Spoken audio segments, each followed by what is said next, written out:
Coded is a complicated game.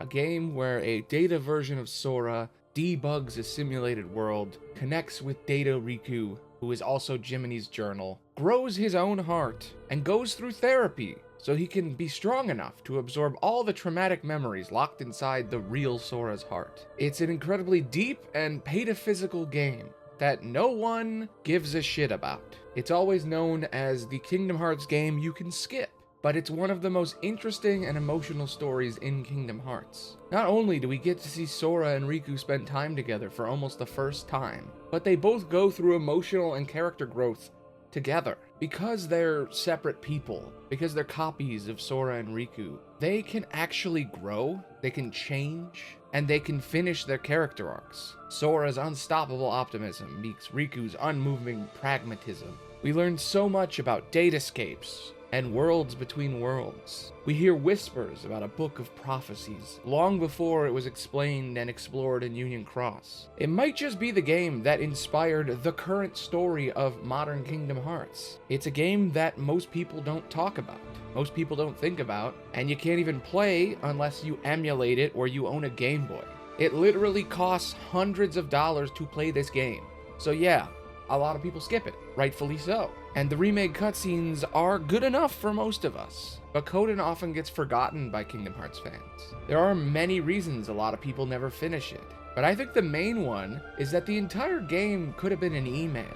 But if you think deeper, and you pay close attention to what's actually going on, you realize that it explains so much. Naminé took all of Sora's memories, and she organized them. She untangled the chain of memories that was split across many, many people, not just Sora. And at the end of it all, there were memories so painful, so filled with tragedy and hurt, that she needed a safe place to put them. It took her over a year to untangle the mess of all these people's emotions and memories, and how they were connected to Sora. So she took Jiminy's journal. It was now just a blank book. It got emptied when she removed Sora's memories. But she took all these leftover memories and put them inside of it, writing the message, "Thank Naminé." Not soon after, Mickey Mouse had Chip and Dale scan it, and what they found was fascinating. All the emotions and memories that were written inside it created an entire universe, a digital world,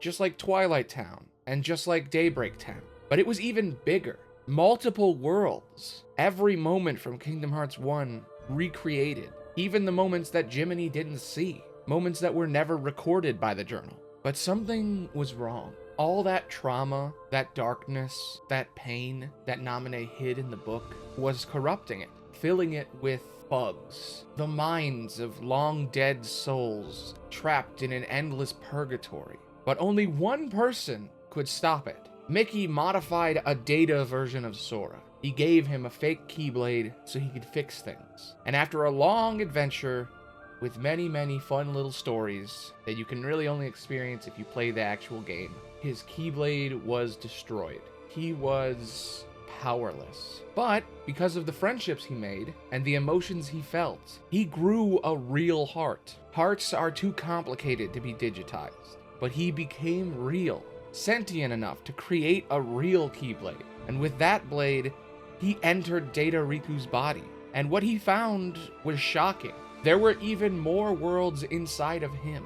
There was an entire simulated world in Jiminy's journal. Multiple worlds. And inside of one person inside that world were even more worlds. Nested realities inside nested realities. This is what the new story of Kingdom Hearts seems to be about. The video game known as Virum Rex might as well be a data world, a window into another universe. Coded teaches us that a person's heart doesn't just have their emotions, but it has every memory they've felt, every memory they've forgotten. And more than that, these memories can even build entire worlds. The datascape is complicated. It's kind of confusing, but it can best be understood by 100 Acre Wood.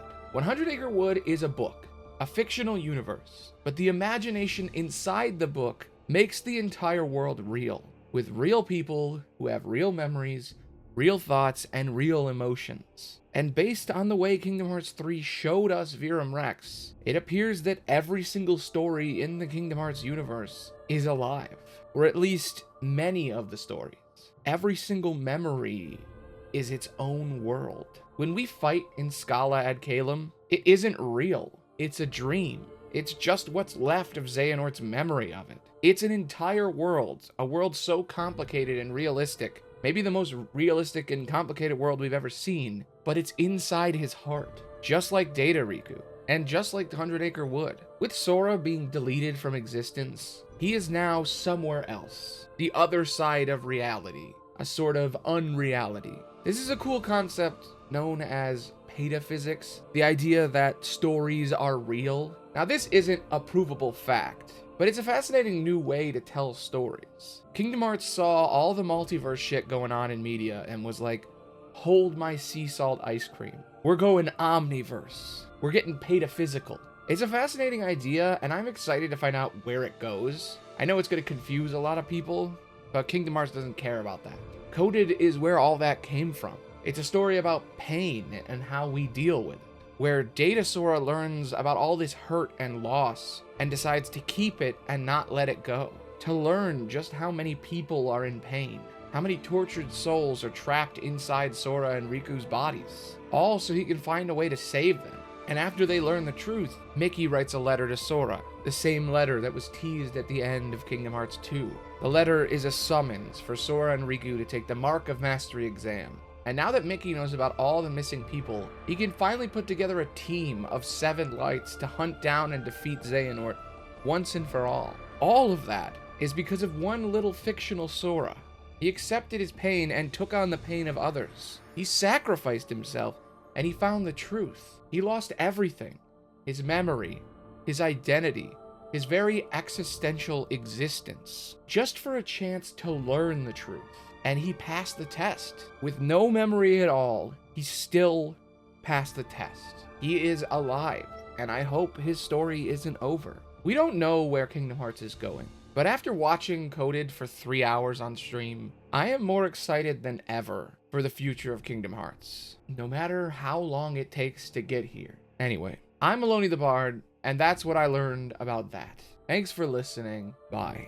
Whew, man, that was a good one. I really want to see where all this is going. I am desperate to find out. You know, if only Missing Link would actually give us a release date. Whenever you try to look it up, it doesn't say anything. The beta came out, and then it's been radio silence. If anybody knows when it's coming out, let me know. But if you didn't know, I've been streaming all of Kingdom Hearts on critical mode for 45 days straight. I've kind of lost my mind many times. But we are so close to being able to actually finish the marathon. So you still have a few weeks left to jump in and watch me struggle and occasionally explain lore. I've had a lot of really interesting discussions about the lore with different Kingdom Hearts fans, and I've learned a ton that I can use in different videos. So if you're interested, twitch.tv/aloneythebard, 6 p.m. every day. It looks like if I keep my current pace, I might be done by like August 7th or something. But you know, what do I know? Every time I make a prediction, it's always really close, but it's slightly off.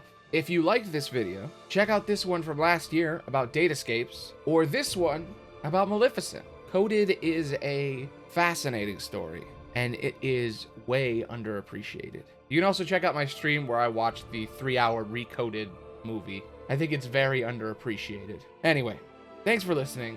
See you loners later. Bye.